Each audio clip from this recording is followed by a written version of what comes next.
जहां भी पहुंचते हैं वहां एक आश्वासन मिल जाता है कि अब भारत की टीमें आ चुकी हैं, तो हालात ठीक होना शुरू हो जाएंगे।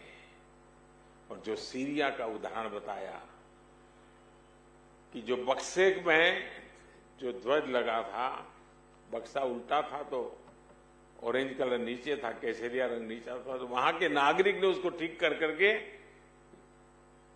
और गर्व से कहा कि मैं हिंदुस्तान के प्रति आदर से धन्यवाद करता हूं।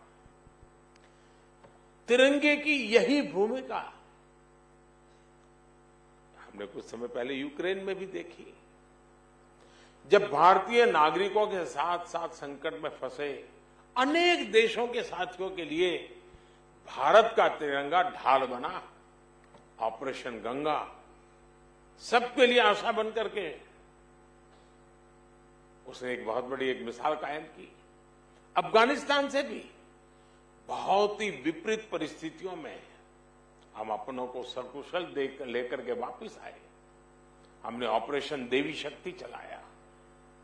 हमने यही कमिटमेंट कोरोना वैश्विक महामारी में देखा। अनिश्चितता भरे उस माहौल में भारत ने एक एक नागरिक को स्वदेश लाने का बीड़ा उठाया। हमने दूसरे देश के बहुत से लोगों की भी मदद की।